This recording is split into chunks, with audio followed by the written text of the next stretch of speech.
Graça e paz, meus amados, meus queridos irmãos, tudo bem com vocês? Hoje nós vamos gravar aqui para o canal o Gênesis capítulo 4, a partir do versículo 1. Nós vamos ler alguns versículos e vamos conversar com os irmãos a respeito da revelação dessa palavra. Gênesis 4:1, a palavra de Deus diz assim: Adão teve relação com Eva, preste atenção, Adão teve relação com Eva, sua mulher, que engravidou. Quando deu à luz Caim, ela disse: com a ajuda do Senhor tive um filho. O versículo 2 é dito assim: tempos depois deu à luz o irmão de Caim e o chamou de Abel. Quando os meninos cresceram, Abel se tornou pastor de ovelhas e Caim cultivava o solo. No tempo da colheita, Caim apresentou parte de sua produção como oferta ao Senhor. Abel, por sua vez, ofertou as melhores porções dos cordeiros dentre as primeiras crias de seu rebanho. O Senhor aceitou Abel e sua oferta, mas não aceitou Caim e sua oferta. Caim se enfureceu e ficou transtornado. Então nós vamos falar desses primeiros 5 versículos aqui, tá? E vamos lendo e conversando a respeito, para a gente tentar trazer aqui uma revelação dentro daquilo que é a proposta do evangelho orgânico, tá, irmãos? Quando Adão e a Eva tiveram relações e ela teve o primeiro filho, ela deu à luz o primeiro filho, homem, tá? Isso não quer dizer que ela não tinha outros filhos antes, tá, irmãos? Ela não tinha outros filhos antes, não, ela teve outros filhos, só que a Bíblia, ela conta a partir dos filhos homens que nascem. Então toda a revelação é a partir dos filhos homens, tá, irmãos?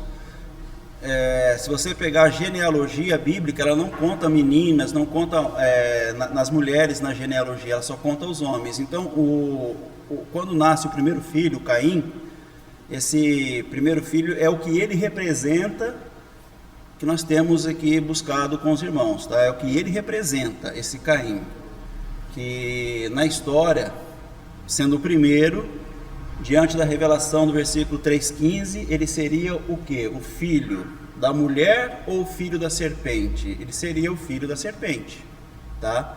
Ele seria do entendimento do filho da serpente. Então nós vamos continuar, ó. Então nasce o Caim, segundo 3,15, filho da serpente, e ela disse: com a ajuda do Senhor tive um filho. No versículo de número 2 é dito assim: tempos depois deu à luz o irmão de Caim e o chamou de Abel. Segundo 3,15, nasceria o filho da serpente e também teria o filho da mulher, tá, irmãos? Filho da serpente e o filho da mulher. Então o Abel aqui representaria quem na história? O filho da mulher, tá? Isso aqui você pegar pelo paralelo, tá, irmãos? Pela revelação do paralelo. E quando os meninos cresceram, Abel se tornou pastor de ovelhas e Caim cultivava o solo. No tempo da colheita, Caim apresentou parte de sua produção como oferta ao Senhor. Abel, por sua vez, ofertou as melhores porções dos cordeiros dentre as primeiras crias de seu rebanho. E o Senhor aceitou Abel e sua oferta. Aqui já começa, então, a gente ter que buscar o entendimento do que significa o Senhor ter aceito Abel e sua oferta, tá, irmãos? E o versículo de número 5 é dito: mas não aceitou Caim e sua oferta. Por que será que Deus aceitou o Abel e a oferta do Abel e não aceitou o Caim e a oferta do Caim? O que será que acontece, né? Que Deus, ele aceita um e não aceita o outro. Por quê? Porque não era a questão da pessoa aqui. Isso aqui nós estamos vendo, irmãos, a revelação, tá? O que isso significa na história? Por que Deus aceitou o mais novo e não aceitou o mais velho? Isso você vai ver várias vezes na Bíblia, essa dicotomia. Quando nasce o Jacó e o Esaú Deus não aceita, mas aceita o Jacó, que é o mais novo. Então você vai vendo a dicotomia acontecer, tá? Por quê? É a pessoa que fez alguma diferença? Não, irmãos, é o que ela representa, é o que ela significa. Se você pegar a história, vai ter o primeiro Adão e o segundo Adão. Deus, ele aceitou aquilo que o primeiro Adão representava? Não. Ele aceita o que o segundo Adão representa, entendeu? E assim acontece desde o princípio. Por que que ele não aceitou o Caim e a oferta do Caim, se o Caim era o primogênito aqui dos homens de Adão e Eva? Ele não aceitou. Por quê? Porque aquilo que o Caim representava não é o que Deus quer para nós, não é o que Deus aceita de nós.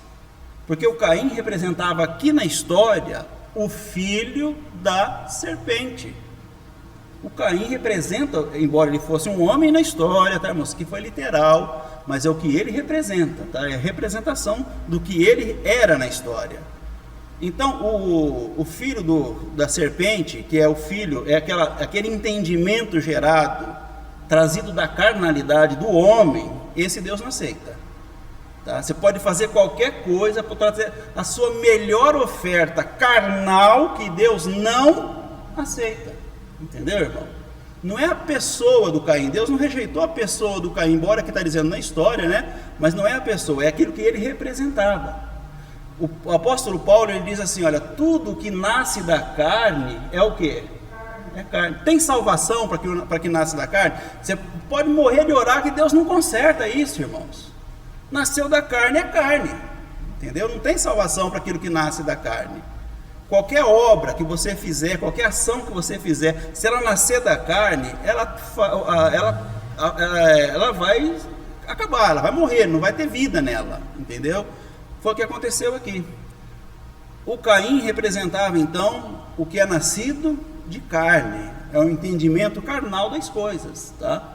É aquela relação carnal entre a carne e a alma, é a expressão da alma por uma relação, por um filho gerado da carne. Então isso aqui é o Caim. E por que ele aceita então o Abel? Porque o Abel representa o relacionamento entre o espírito e a alma, tá? É o segundo entendimento, tá, irmãos? É o entendimento já na linha do tempo, em crescimento. É o entendimento que nós acabamos de ver aqui agora, que é aquela declaração que Deus dá: agora o homem se tornou semelhante a nós. Embora ele foi feito para ser, ele se tornou agora semelhante a nós, entendeu? Então esse semelhante a Deus é aquele que é gestado no entendimento da pessoa, é gerado, está no entendimento da pessoa, um filho entre o espírito e a alma, tá, irmãos?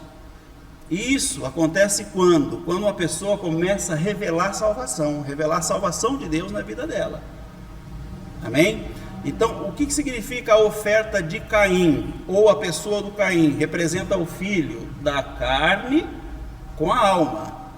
É o filho da mulher, é o filho da serpente, que a Bíblia diz, não da mulher, da serpente, tá? E o Abel representa o filho do espírito com a alma, tá, irmãos? Esse é o Abel. Então essa oferta, ela poderia ser uma oferta que fosse até muito mais insignificante que a oferta do irmão, mas ela seria aceita. Por quê? Porque ela é do espírito, tá? Então as nossas ações da carne, irmãos, elas não são aceitas por Deus.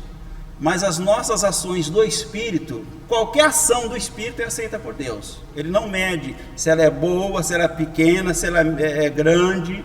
Não, Deus não mede essas coisas. Ele não está medindo quais são as ações. Mas se ela for espiritual, ela é aceita por Deus. Certo? Continuando. Por que você está tão furioso? A pergunta que ele faz. O Senhor perguntou a Caim. Agora eu vou fazer uma pergunta para você. Um filho entre o espírito e a alma, ele se torna um filho furioso, irmãos? Não, de forma alguma, tá? O fruto do espírito é o quê? Paz, longanimidade, bondade, domínio próprio, irmãos. Olha o fruto do espírito, tá? E o fruto da carne, o que seria? O fruto da carne enfurece, né?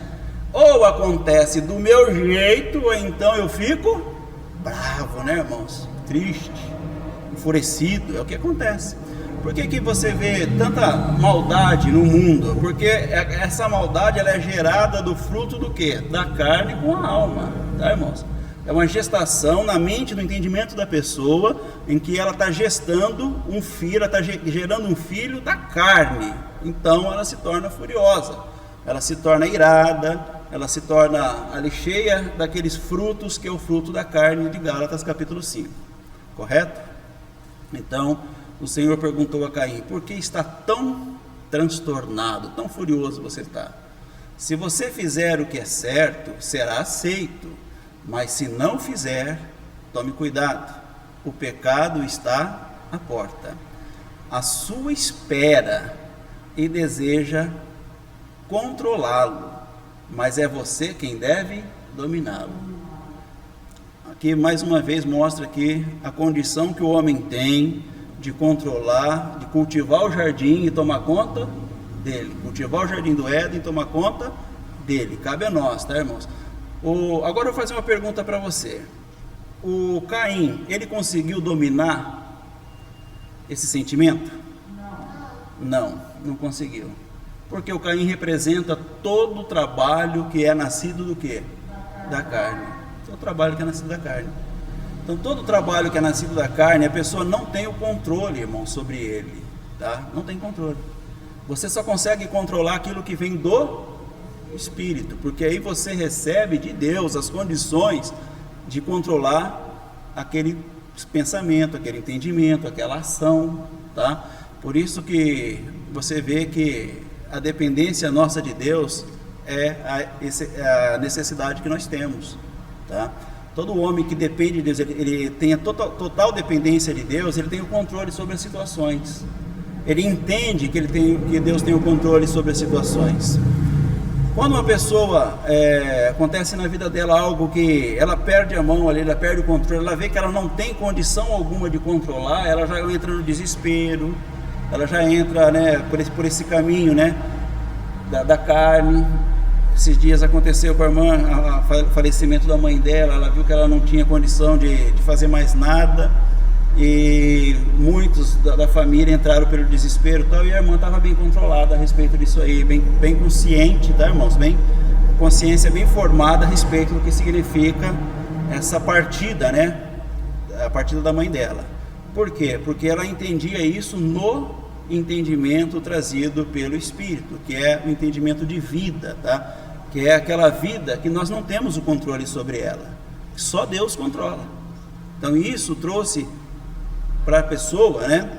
Traz para a pessoa aquele sentimento de que Deus está no controle da situação. E é muito diferente uma pessoa viver achando que ela pode resolver algo que ela não pode. E também é muito confortante você saber que Deus está cuidando da sua vida e que Ele tem total controle na sua vida. Isso é só questão de entendimento, tá, irmãos? Embora Deus controle a vida de todos, mas tem gente que não entende que Deus controla a vida dele, tá?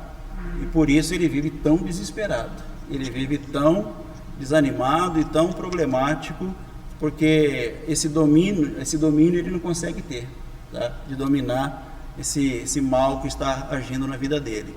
Mas para quem entende, ele já vive uma vida de transformação.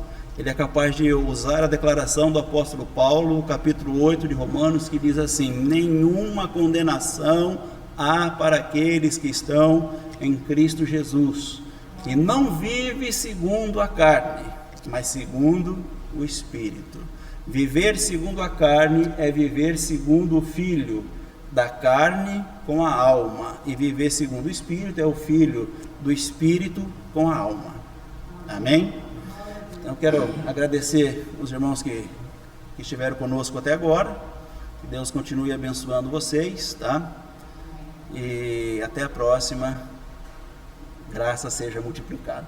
Então eu quero pedir para que vocês que têm acompanhado aqui os nossos vídeos, que você se inscreva no nosso canal, que você compartilhe o vídeo, que você deixe o seu joinha, o seu like, o seu dislike se você não gostar do vídeo, que você deixe nos comentários as suas dúvidas, as suas perguntas, tá? Que você acesse as nossas redes sociais, venha participar conosco das nossas conversas. Nós estamos no Facebook, estamos no Instagram, estamos no Twitter, Nós temos um grupo de conversa que a gente tira as dúvidas toda segunda-feira às 7h30 da noite pelo Skype, toda sexta-feira às 7h30 da noite pelo Skype. Então nós estamos assim bem atuantes nas redes sociais para tentar ajudar os irmãos. Então vocês são bem-vindos. Eu quero agradecer os inscritos do canal, os novos inscritos. O canal está crescendo porque vocês estão movimentando o canal. Eu agradeço vocês de coração e até o próximo vídeo, em nome dessa graça maravilhosa que nós temos aprendido e apresentado a todos vocês. Amém.